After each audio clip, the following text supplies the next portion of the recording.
We've decided to take this apartment. My son-in-law, Mark, said it like he was ordering takeout. Casual, cold. My daughter, Chloe, my own flesh and blood, just watched, swirling her wine. They thought I was a lonely old man, easily manipulated, ready for the scrap heap. They were about to learn that this old carpenter doesn't just build homes. I demolish them too. They thought they were stealing my sanctuary on the 12th floor. They had no idea they were trying to evict the man who held the deed to the entire building. If you're listening to this, subscribe and let me know where you're watching from. It helps to know I'm not alone in this world. My name is Arthur. Let me back up and tell you how a perfect Thanksgiving dinner turned into the coldest betrayal of my life. The smell of Thanksgiving filled my apartment. Roasted turkey, sage, cinnamon. It was the smell of Martha, my wife, gone 2 years now. Sometimes when the oven was warm, it felt like she was still here, humming slightly off-key in the kitchen. I missed that sound more than anything. The silence she left behind was a heavy blanket, suffocating me slowly. I stood by the window, 12 floors up. The city park below was frosted over, bare trees reaching up like skeleton hands, cold grass. I moved here a year ago. I spent 40 years as a carpenter, building solid foundations. When Martha died, I sold the big house we shared. It was too full of echoes, too empty. This apartment was supposed to be a fresh start. Manageable, peaceful, and close to family. That last part turned out to be the biggest mistake of my life. My daughter Chloe and her husband Mark lived just 2 floors down. Unit 104, they encouraged the move. "It will be wonderful having you so close, Dad," Chloe had said. Her eyes were bright, shimmering with an excitement I didn't understand back then. Now I knew. It wasn't excitement. It was anticipation. I wanted to believe her. I truly did, but lately the closeness felt less like comfort and more like surveillance. They were always watching, always checking in, but not the way you check on someone you love, the way you check on an investment, an asset waiting to be liquidated. And I had a sinking feeling that the liquidation date was approaching fast. The doorbell rang, sharp and sudden. My heart jumped. I knew this dinner wasn't just about turkey. The tension had been building for months. The air was thick with unspoken words. I smoothed down my sweater, took a deep breath, opened the door. The wolves were here. "Happy Thanksgiving, Arthur." Mark boomed. He didn't wait for an invitation. He strode into the apartment, filling the space with his loud voice and expensive cologne. He shoved a bottle of wine into my hands. The label looked fancy, but I knew Mark. It was probably cheap. Mark was a stockbroker, or something close to it. He talked big, wore flashy suits that looked too tight. But I knew the truth. Chloe often complained about their tight budget. The credit card debt. The mounting pressure. Mark was all smoke and mirrors. A facade, and the facade was starting to crack. Chloe followed him. Her heels clicked sharply on the hardwood floor, a sound like nails being hammered into a coffin. My coffin. She kissed my cheek. A quick, distracted gesture. A formality. Her lips were cold. "Everything smells amazing, Dad," she said. But she wasn't looking at me. She was looking past me. At the view. At the space. Her eyes were hungry, just like Mark's. "Come in, sit down," I said, trying to keep my voice warm. It came out tired, flat. We moved to the dining area. I had set the table with Martha's best china. The delicate plates with the gold trim. It felt important, keeping the traditions alive, keeping her memory alive. But as we sat down, the air in the room grew heavy. The silence between the forced small talk stretched thin. The storm was about to break. Mark wasn't looking at the food. He was assessing the apartment, the high ceilings, the crown molding, the panoramic windows. His eyes were calculating, pricing everything up, mentally moving the furniture. "You know, Arthur," he said, swirling his wine. He always swirled his wine, like he was some kind of expert. "The market value on these larger units has skyrocketed." Skyrocketed. He loved that word. "You really lucked out getting this place." He said it like I hadn't earned it. Like it was just dumb luck. "It's comfortable," I said, focusing on carving the turkey. The knife felt heavy in my hand. Steady. My heart was not. "Comfortable?" He chuckled. It was a cold sound devoid of humor. It's prime real estate, Arthur. That view alone is worth a fortune. I didn't reply. I knew where this was going. I just didn't know how brutal it would be. But I was about to find out. They had been circling for months, like sharks scenting blood in the water, dropping hints like poison pellets. Comments about how difficult it must be for me to live alone, how lonely I must be. Then came the brochures. Golden Oaks Retirement Living, left casually on my coffee table. Glossy pictures of smiling seniors playing bingo. It looked like a prison. They saw me as weak, fragile, easily manipulated. They saw me as a problem waiting to be solved. We ate in silence for a while. The clinking of silverware was the only sound. It felt like the ticking of a bomb. I waited. The ambush was coming. I could feel it in the tension radiating off Mark. He was practically vibrating with anticipation. Finally, as I served the pumpkin pie, Martha's recipe, it happened. The moment the trap sprung, Mark cleared his throat. Loud, theatrical, he set his fork down with a deliberate click. He looked at Chloe. She stared at her plate, her face impassive, then gave a small, almost imperceptible nod. The signal, he turned to me, and smiled. It wasn't a warm, familial smile. It was the smile of a predator who had cornered its prey. The silence stretched, taut, ready to snap. Arthur, Chloe and I have been talking, Mark began, his voice smooth as silk. Poisoned silk. We worry about you, rattling around in this big apartment all by yourself. It's not safe. He paused, letting the fake concern hang in the air, thick and cloying, and frankly, he added, his tone hardening, the mask slipping. It's a waste of space. A waste of space. That's what I was to them. An inconvenience, an obstacle. We've come up with a solution, Mark continued, his smile widening. He spread his hands wide as if presenting a grand prize. A win-win situation. We need more space, and you need more chair. He leaned forward, his eyes gleaming with greed. The hunger was naked now, unashamed. So, we've decided to take this apartment in 3 days. We're moving in. Sunday, they were giving me 3 days to pack up my life. The words hit me like a physical blow. My apartment, my sanctuary. They weren't asking. They were telling me. I looked at Chloe, my little girl, the one I taught how to use a hammer. The one who used to fall asleep on my shoulder. I searched her face for any sign of regret, any hint of compassion, any flicker of the daughter I knew. There was nothing.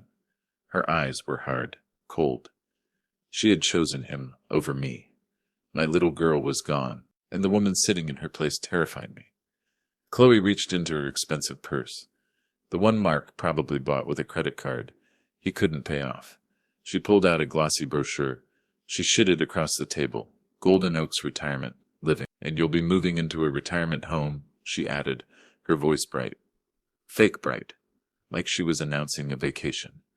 It's a lovely place, Dad. Nurses on staff. You won't have to worry about anything anymore. Golden Oaks, a grim, concrete building on the outskirts of town. A place where people went to wait to die. They were sending me to my grave. We've already paid the deposit, Mark said triumphantly. He couldn't hide his glee. You move in on Sunday. We move in here on Sunday. It's all settled. Settled. Like a business transaction. Like I was just another asset to be transferred. The betrayal was staggering. The cruelty of it. They used the holiday as cover. They saw my grief as weakness. My home as their inheritance. Come early. They thought they had me cornered. They thought I was finished. I felt a wave of pain, sharp and deep. The kind of pain that only comes from your own blood. I wanted to shout, to rage, to flip the table over, to tell them how heartless they were, but I didn't.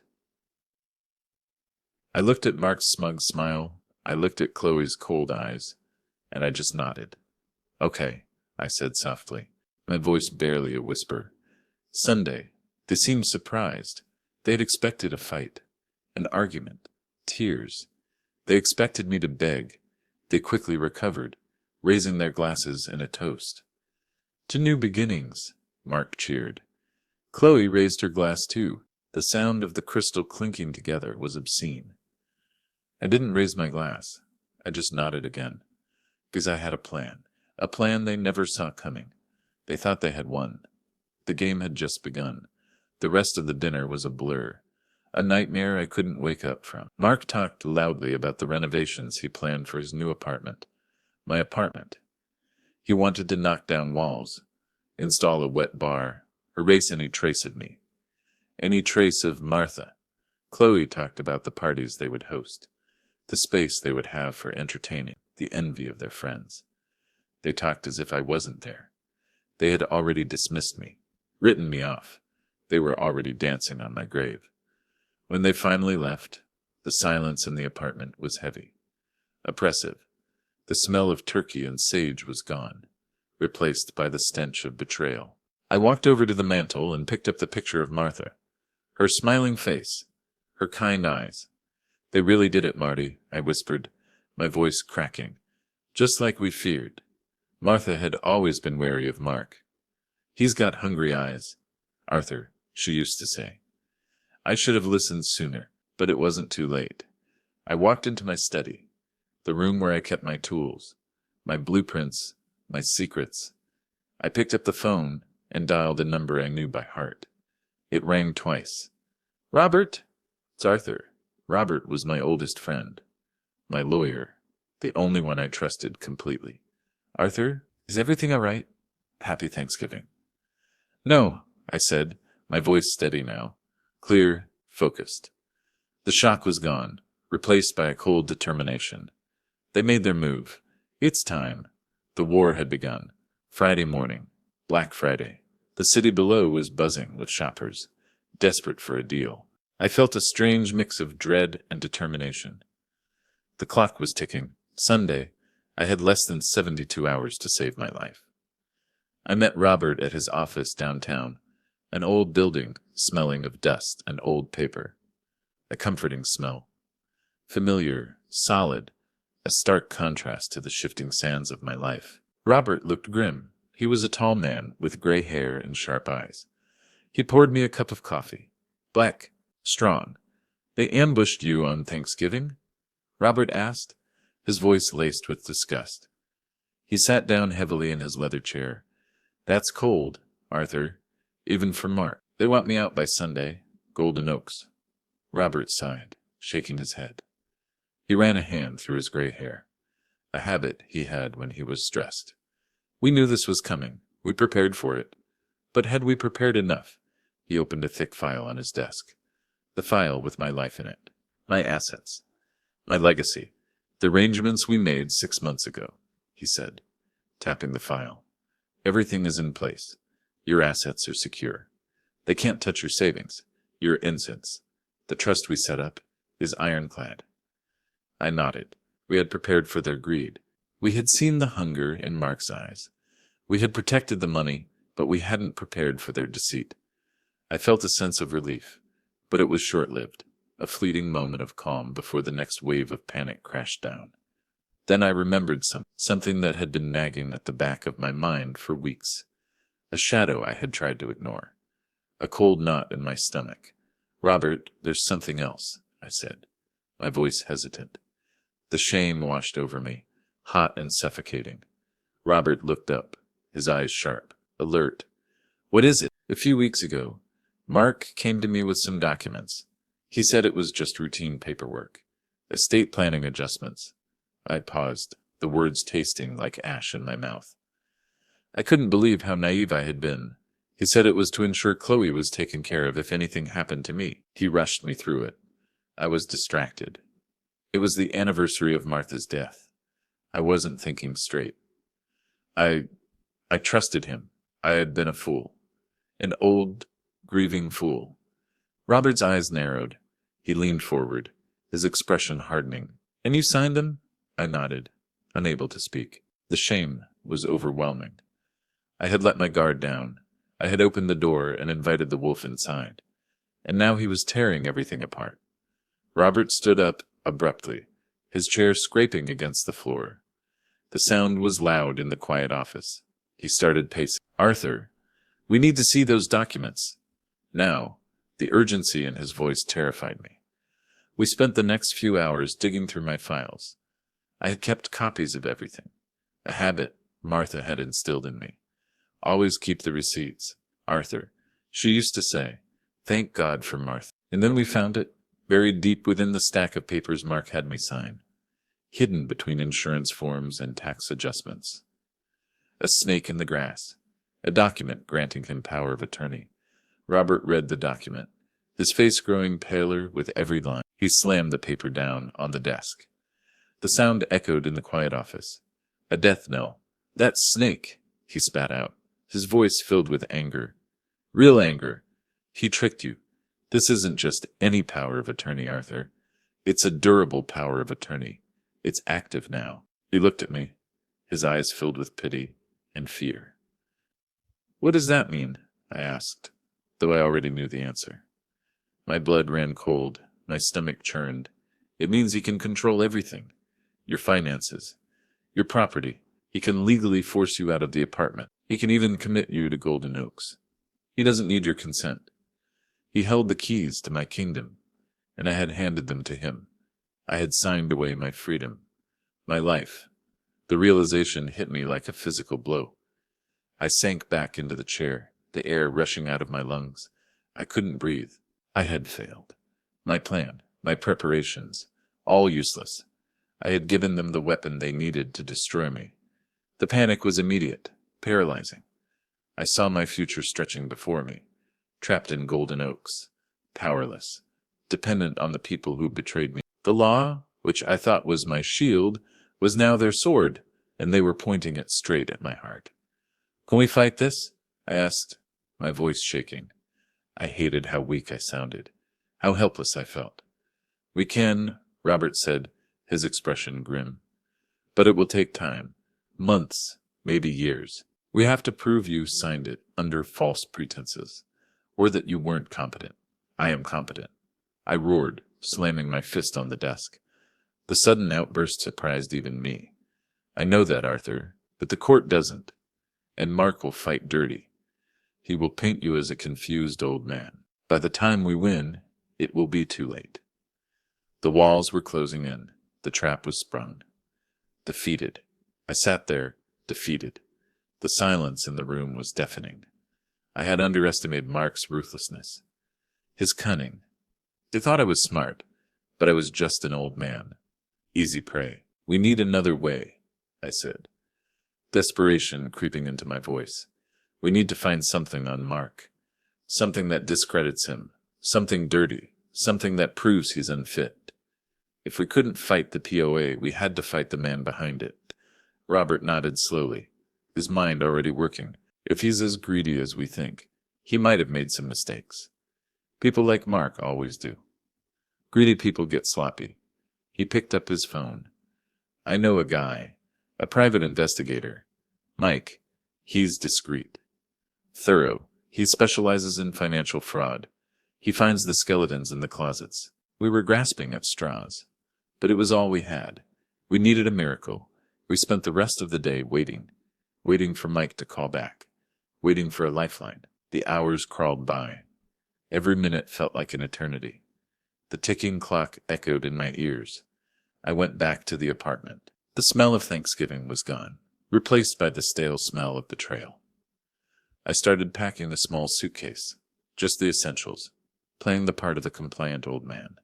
Just in case. Just in case we failed. Around 5 p.m., Robert called. "Arthur, you need to come back to the office. Now." His voice was urgent, tense. "Did Mike find something?" I asked, my heart pounding. "Oh, he found something," Robert said, his voice grim. "You won't believe it. It's worse than we thought." "Worse? How could it be worse?" I rushed back to Robert's office. The investigator, Mike, was sitting at the conference table. He was a grizzled man, looked like he had seen everything. He was surrounded by papers, stacks of documents. "Mr. Peterson," Mike said, shaking my hand. His grip was firm, reassuring. "Your son-in-law is a piece of work, and not a very smart one." He smiled. A grim smile. Robert slid a stack of documents across the table.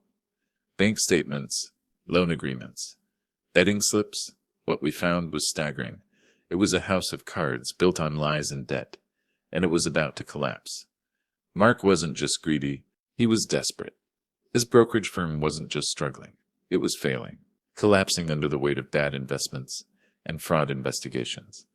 He was hemorrhaging money, but that wasn't the worst part. The real betrayal was still waiting in the shadows. He had massive gambling debts, hundreds of thousands of dollars. He was drowning. He didn't just want the apartment, Arthur, Robert said, his voice low and serious. He needed it. He needed the equity. He needed the cash. Fast. And then Mike revealed the final blow, the one that made my blood run cold, the one that changed everything. He borrowed money from the wrong people, Mike said, pointing to a name on one of the documents. The name that sent shivers down my spine. A loan shark. Vicious character, known for his brutality. They gave him a deadline, Monday. Monday. The day after I was supposed to move into Golden Oaks. If he doesn't pay, Mike didn't need to finish the sentence. I knew what happened when you didn't pay a loan shark. They didn't just break your legs. The stakes were suddenly much higher. This wasn't just about an apartment, it was about Mark's survival. And desperate people are dangerous people. I realized that if I fought back, I might be putting myself in physical danger. Mark was a cornered animal, ready to lash out, ready to do anything to save himself. The fear was different now, colder, sharper, but it wasn't just fear for myself. It was fear for Chloe. I felt a wave of nausea. My daughter was married to a criminal, a desperate, dangerous criminal, and they were willing to sacrifice me to save him. I looked at Chloe's picture on my phone, my little girl, smiling, innocent. How could she be part of this? How could she choose him over me? How could she be so blind? The pain was agonizing, but amidst the shock and the anger, a realization dawned on me. A flicker of light in the darkness. A way out. They were so focused on the apartment, so blinded by their greed, so desperate to save themselves, that they had missed the bigger picture. They had missed the elephant in the room. They had missed the secret I had kept hidden for over a year. The secret only Martha knew. Robert, I said slowly, a new plan forming in my mind. A risky plan. A dangerous plan, but a beautiful one. They think the apartment is all I have. Robert looked at me, confused. Mike looked intrigued. What do you mean? Robert asked. It is, isn't it? Besides your savings, which are protected by the trust. I leaned forward, a small, grim smile playing on my lips. The new apartment they're moving into. Unit 1204. It's not the prize they think it is. And then I revealed my secret, the twist that changed everything. The ace up my sleeve. I don't just live in that building, Robert, I said, my voice quiet but firm. I own it. Robert stared at me, speechless. His mouth opened, then closed. He looked like he had been hit by a truck. He blinked, trying to process what I had just said. Mike, the investigator, whistled softly. Well, I'll be damned. The whole high-rise? Yes, I said. Every brick, every floor, every unit. I bought it after I sold the house, I explained. The memory was clear, a bittersweet memory. Quietly, through a holding company. Marty's Legacy Holdings. It was an investment, a legacy for Chloe. I wanted her to have something solid, something real, something that couldn't be gambled away. I paused, the irony hitting me hard. I wanted to leave her a legacy, and she tried to steal it from me.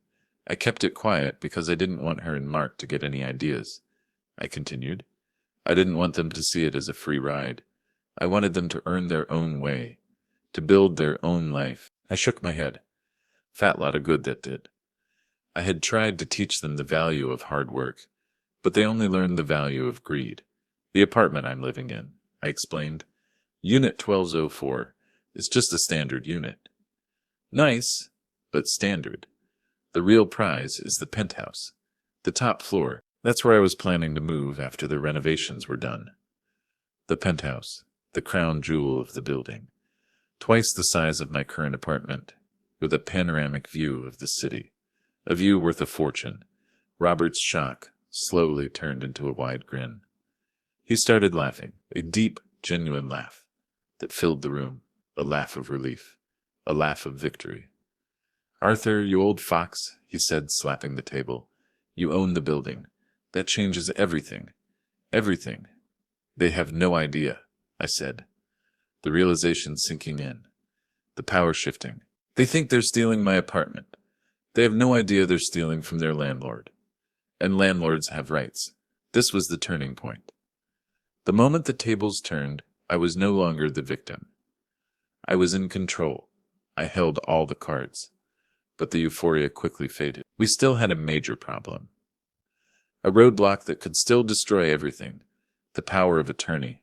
The snake in the grass was still alive and dangerous. "Wait," Robert said, his smile fading. "The reality crashing down again. The POA, even if you own the building. Arthur, Mark can still use the POA to control your assets, including the holding company that owns the building. He can sell it, mortgage it, liquidate it to pay off the loan shark." We were back to square one. The legal obstacle seemed insurmountable. We needed to neutralize that POA, and we needed to do it fast. Before Mark realized what I had, before he realized the true extent of his mistake. If this story has kept you on the edge of your seat so far, please hit the like button, and don't forget to subscribe. It helps our channel grow and bring more stories like this to light. And trust me, you'll want to see what happens next. The clock was still ticking. "We need to neutralize that POA," Robert said, his mind racing. "We need to prove he's unfit to manage your affairs. We need to get the POA revoked." "We have the proof," Mike said, tapping the pile of documents.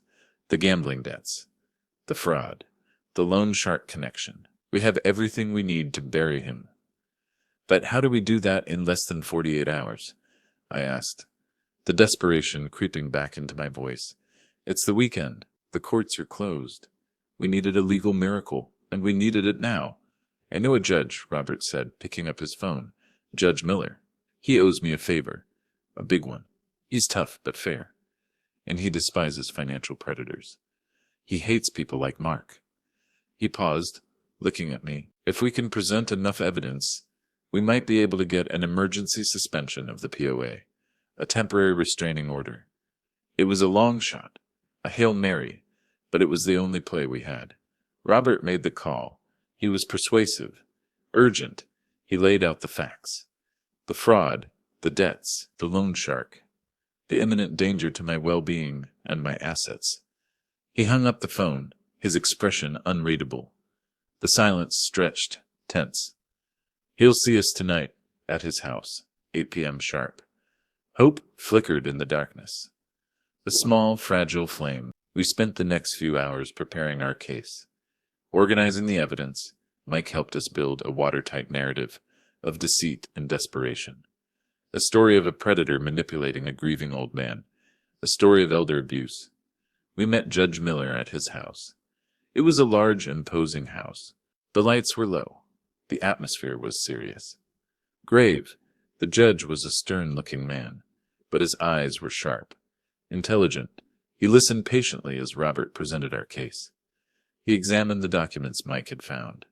The bank statements, the betting slips, the loan agreements. He asked me questions about the day I signed the POA. I told him the truth. I told him about Martha, about my grief, about how Mark pressured me, how he used my love for Chloe against me, how I trusted him. I felt exposed, vulnerable, but I had to do it. The judge was silent for a long time. He looked at the documents again.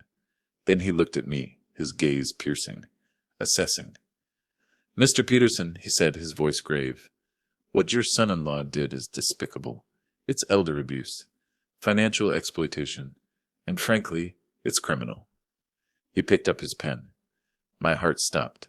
I held my breath. "I'm granting the emergency suspension of the power of attorney. Effective immediately," the judge declared, his voice ringing with authority.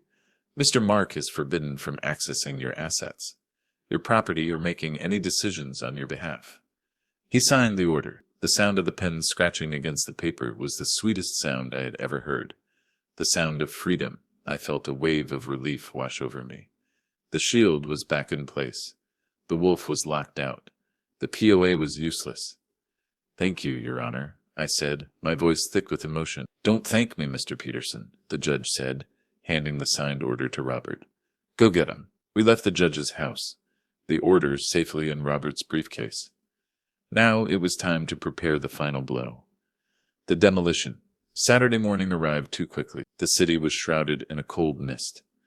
I felt exhausted but focused, the adrenaline coursing through my veins. The calm before the storm. I went back to the apartment. Unit 1204. I needed to play the part one last time. The compliant old man. The defeated victim.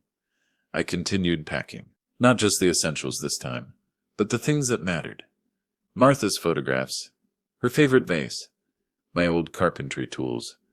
The tools I used to build my life. Around noon, the doorbell rang. It was Chloe. She walked in, her heels clicking sharply on the floor. She looked around the apartment with a critical eye. She was already mentally redecorating, racing me. "You haven't packed much, Dad?" she said, her voice sharp, impatient. "I'm getting there," I said vaguely, folding a sweater. "Slowly, deliberately. We need this place cleared out by tomorrow morning," she said, tapping her foot impatiently. "The movers are coming at 9 a.m. sharp. Mark has a tight schedule. Tomorrow, D-Day, the day everything would change." She started walking around the living room, picking up small items, inspecting them, deciding what was worth keeping and what was trash. My life, reduced to trash. "Are you taking this vase?" she asked, picking up Martha's favorite vase. The one I had bought her for our 25th anniversary. "It's chipped." Her tone was dismissive. "Cold." "Yes," I said, taking it from her hands, gently. My hands trembled slightly. "The rooms at Golden Oaks are small, Dad," she sighed, exasperated. Like I was being difficult, unreasonable. "You need to be practical. You can't take everything." Practical. The word stung. It was a cruel word, a word used to justify discarding things, discarding people, when we spent an hour sorting through a lifetime of memories. It was painful, more painful than I expected. Chloe was discarding my past with casual indifference, tossing things into a donate pile without even asking. We came across a box of Martha's old photographs. Pictures of us when we were young, pictures of Chloe growing up, our family, a family that no longer existed. Chloe glanced at the box, then dismissed it with a wave of her hand. "You won't have space for those, Dad. I'll take them. I'll scan them and put them online." "No," I said, my voice firm, stronger than I expected. Chloe frowned, surprised by my resistance. "Dad, be reasonable. It's just clutter. Just clutter. Our life together. My memories. Just clutter." The words hit me like a slap in the face. The emotional weight of it was crushing. I saw the depth of Chloe's detachment, her complete lack of empathy. It wasn't just about the apartment. It was about erasing our shared history, erasing me. The pain was agonizing, almost making me want to give up, to let them have it all, to disappear. But then I remembered the brochure for Golden Oak, the coldness in her eyes on Thanksgiving, the desperation in Mark's dealings, the loan shark. No, I had to fight. For Martha, for myself, for the life we built. Just then, her phone rang. It was Mark. I could hear his muffled voice on the other end. Agitated, stressed. "Hey, honey," she said, her voice instantly softening, a voice I hadn't heard in years, the voice she used to use for me. She turned away, lowering her voice, but I could still hear her. "Yes, I'm here. He's being difficult, as usual. Difficult. Because I wanted to keep my memories." She listened for a moment, then her expression hardened, her face turning pale, her shoulders tensed. "I know the deadline is tomorrow, Mark. I know," she snapped, her voice tense. "I know the deadline is tomorrow, Mark. I know," she snapped, her voice tense. "I'll handle it. Stop yelling." The deadline, the loan shark. They were scared, desperate. Good. She hung up and turned to me, her eyes blazing, not with concern, but with anger, desperation. The mask had slipped, the ugly truth revealed. "Mark is stressed, Dad," she said, her voice trembling. Accusatory. His business is going through a rough patch. We need this apartment. We need this fresh start. Why are you fighting us on this? Why are you being so selfish? Selfish? I was being selfish. The entitlement was breathtaking. I'm not fighting, Chloe, I said, my voice calm. Steady. I'm just trying to hold on to what's mine. What's yours? She scoffed. The sound was ugly, cruel. You're old, Dad. You don't need all this space, all this luxury. It's our turn now, our turn. Like life was a game of Monopoly, and I had landed on the wrong square. She truly believed she deserved everything I had worked for, simply because I was old. She left, slamming the door behind her. The sound echoed in the empty apartment. A final goodbye. I called Robert immediately. They're desperate, Robert. The deadline is tomorrow. They are unraveling. Good, Robert said, his voice calm. Reassuring. Desperate people make mistakes. The suspension order has been processed. Mark is officially neutralized. He just doesn't know it yet. Now it was time for the final preparations. The checkmate. I called Maria, the building manager. She was a kind woman. Loyal, discreet. She was one of the few people who knew I was the owner. Maria, it's Arthur Peterson. Mr. Peterson, how can I help you, sir? Her voice was warm, respectful. I need you to do something for me. Maria, I said, my voice low and steady. Something important, something difficult. Anything, sir. I need you to change the locks on Unit 12-4. Today, I said, and I need you to prepare eviction notices for the tenants in Unit 104. Chloe in Mark's apartment. Maria was silent for a moment. I could hear the shock in her silence. Eviction notices, sir, for Unit 104. But they're your family. They were, I corrected her, my voice breaking slightly. The words tasted like ash in my mouth. They are no longer welcome in this building. I explained the situation to her. The betrayal, the betrayal, the betrayal, the betrayal, the loan shark. The attempt to steal my home, to lock me away. Maria was horrified. Of course, Mr. Peterson, she said, her voice filled with sympathy. And steal. I'll have the notices ready, and I'll have security ready tomorrow, just in case. Just in case, Mark lashed out. Just in case the cornered animal attacked. The decision to evict my own daughter was agonizing. I was not just taking back my apartment, I was kicking her out of her home. Her sanctuary. Was I being too ruthless? Was this justice or revenge? A deep sense of moral ambiguity settled over me. My stomach churned. My hands trembled. Was I becoming like them? Cold, heartless. But then I remembered the way she called our life clutter, the way she discarded Martha's photographs, the coldness in her eyes. If I didn't protect myself, their greed would destroy me. The decision had to be made. The cut had to be clean. I had to protect the house I built. I had to be strong, even if it broke my heart. I spent the rest of the day preparing the penthouse. It was on the 20th floor, accessible only by a private elevator. Empty, spacious, filled with light. The renovations were almost complete. The smell of fresh paint and sawdust filled the air. A familiar smell, the smell of a new beginning. I moved my essentials up there. The photographs, Martha's vase, my tools, my new home. That night, I sat in the penthouse, looking out at the city lights. The view was breathtaking. Panoramic, a view worth a fortune, Mark had said. He was right about that. I felt a profound sadness, a deep sense of loss. This wasn't how it was supposed to be. I was supposed to grow old, watch Chloe raise her own children, spoil my grandchildren, be a family. The loneliness was crushing. I had won the battle, but I had lost my family. Was the victory worth the price? I looked at Martha's picture.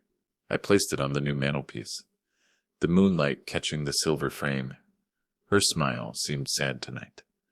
I knew what she would say. She always believed in standing up for oneself, in protecting what was right, in teaching hard lessons, in strong foundations. I miss you, Marty, I whispered. I went to bed the eve of the confrontation and sat soundly for the first time in months, the calm before the storm. Sunday morning arrived. Bright, cold, D-Day. I woke up early, showered, and put on my best suit. The dark gray one. The suit I wore to Martha's funeral. It felt appropriate. Today was a funeral, too. The funeral of the family I thought I had. I met Robert and Maria in the lobby at 8:30 a.m. Robert looked sharp in his lawyer suit, ready for battle. Maria looked nervous but determined. "Everything is ready, Mr. Peterson," Maria said, handing me a set of keys. "The master keys to the building. The keys to the kingdom. Thank you, Maria." Robert nodded at me. "Ready, Arthur? Ready." At 9 a.m. sharp, a large moving truck pulled up outside. The rumble of the engine echoed in the quiet Sunday morning air. Right on schedule. Chloe and Mark stepped out of their expensive car, a leased BMW, both wearing sunglasses, despite the cold, and wide smiles, arrogant smiles, triumphant smiles. They looked like conquering heroes, arriving to claim their spoils. They strode into the lobby, their footsteps echoing on the marble floor. They stopped dead when they saw me, standing there, waiting, with Robert and Maria by my side. The smiles froze on their faces. "Arthur, what are you doing here?" Mark said, his smile fading slightly. He took off his sunglasses, his eyes narrowing suspiciously. "You should be on your way to Golden Oaks. The transport should be here any minute." He looked at Robert and Maria with disdain. "And who are these people?" "This is Robert," I said, my voice calm, steady, stronger than I expected. "My lawyer," I nodded at Maria. "And this is Maria, the building manager." Chloe looked confused, then annoyed. "Lawyer? Building manager? Why are they here?" "Dad, what is going on? You're making a scene." "We're here to oversee the transition," I said, choosing my words carefully. Mark's smile returned. Arrogant, confident, smug, excellent. Efficiency. I like it. "Let's get upstairs. The movers are waiting. We have a schedule to keep." It brushed past me, heading towards the elevator. Chloe followed him, glaring at me. They still had no idea what was coming. They still thought they were in control. They were about to find out how wrong they were. We took the elevator up to the 12th floor. The silence in the elevator was tense, suffocating. Mark was humming confidently, tapping his foot impatiently, eager to claim his prize. Chloe was checking her makeup in the reflection of the elevator doors, fixing her mask. The elevator doors opened on the 12th floor. The hallway was quiet, empty. Mark strode out, heading towards Unit 1204, my apartment. Their prize. He pulled out a key, the spare key Chloe had kept, the key to their future. He inserted it into the lock. It didn't work. Maria had changed the locks yesterday. Mark frowned, jiggling the key. Frustrated, trying to force it. "What's wrong with this lock?" He tried again. Nothing. The lock held firm. "It seems your key is outdated, Mark," I said. My voice echoing in the hallway, enjoying the moment, the small taste of justice. Mark turned to me, his face red with frustration, anger flashing in his eyes. "Arthur, stop playing games. Open the door. Now. We have movers waiting downstairs." "I'm afraid I can't do that, Mark," I said calmly. "What are you talking about?" Chloe snapped, her voice rising. Shrill, panicked. "This is our apartment now." We agreed. You agreed. "No," I said, shaking my head. "You dictated." And I reconsidered. Mark laughed, a harsh, desperate sound. He was starting to realize something was wrong. Very wrong. "Reconsidered? It's too late for that, old man. You signed the papers. I have power of attorney. This is legally my apartment now, and you are legally bound for Golden Oaks." He pulled a piece of paper from his pocket and waved it in my face. The POA document. His golden ticket, or so he thought. Robert stepped forward, his expression severe, cold, authoritative. "Mr. Mark, I suggest you read the fine print." He handed Mark another document, the emergency suspension order, signed by Judge Miller. Mark snatched the document, his hands trembling. He read it, his face turning pale. The color drained from his cheeks. "Suspended?" he whispered, his voice weak. "Defeated." "What does this mean? This is fake." This is impossible. It means your power of attorney is invalid, Robert explained patiently, as if talking to a child. It means you have no power over Arthur, no control over his assets, no right to this apartment. Mark stared at the document, his mind racing, desperate for a way out. A loophole. We have evidence that you obtained it fraudulently, Robert continued, his voice booming in the hallway, twisting the knife. We also have evidence of your gambling debts, your failing business, and your attempts to use Arthur's assets as collateral for a loan shark. He paused, letting the words sink in. The gravity of the situation crashing down on Mark. The police are aware of the situation. Mark. Fraud. Financial exploitation. Elder abuse. It's a long list. Mark was speechless. He looked at Chloe, then back at me, his eyes wide with panic. Fear. You investigated me, he stammered. You underestimated me, I said, my voice low and steady. You thought I was weak, old, easily manipulated. You were wrong. Chloe stared at me, her expression unreadable. Shock, anger, disbelief, maybe even a flicker of shame. Dad, how could you do this to us? She whispered, her voice trembling. We're your family. Family doesn't steal from family, I said, my voice thick with emotion. The pain radiating from my chest. Family doesn't discard their elders like garbage. You tried to take my home. You tried to lock me away. You showed me no respect, no kindness, no love. I paused, looking at my daughter. My little girl, lost. You showed me greed. We were trying to help you, Chloe cried, tears streaming down her face. But they were tears of frustration, not remorse, crocodile tears. You were helping yourselves, I corrected her, and you failed. Mark, realizing the totality of his defeat, turned furious. His mask slipped, the ugly truth revealed, the monster underneath. You old fool, he roared, lunging at me. You ruined everything. We needed this apartment. We needed the money. We needed it by tomorrow. Robert and Maria quickly stepped between us. 2 security guards appeared from the stairwell. Maria had called them. Don't touch him, Robert warned, his voice cold as ice. We will press charges, assault, on top of everything else. Mark stopped, realizing he was trapped. Cornered, he looked around wildly as if looking for an escape route. But there was none. He was defeated, destroyed, humiliated. But I wasn't done yet. The final blow was still waiting. The checkmate. You see, Mark, I continued, my voice calm again. You made a mistake. A big mistake. You assumed this apartment was all I had. I looked at them both, their faces pale, their dreams shattering around them, their future crumbling to dust. You can't steal from me, I said. I took a deep breath, because I own this building. The silence that followed was absolute. Total. Stunned silence. Chloe's mouth dropped open. Mark looked like he was about to faint. He stumbled back, leaning against the wall for support. Their smiles, the arrogant, triumphant smiles they wore on Atidus, gone, disappeared, replaced by shock, rage, and utter defeat. You own the building? Chloe whispered, her voice barely audible, disbelieving. Yes, I said. Every brick, every floor, every apartment, including yours. I paused. And as the owner, I have the right to decide who lives here. I nodded at Maria. She stepped forward and handed Chloe an envelope. What is this? Chloe asked, her hands shaking. She looked at the envelope as if it were a snake. An eviction notice, Maria said calmly, professionally. For Unit 104, your apartment. You have 30 days to vacate the premises. Chloe gasped, the envelope fluttering to the floor. You're kicking us out, she shrieked, her voice hysterical. We have nowhere to go.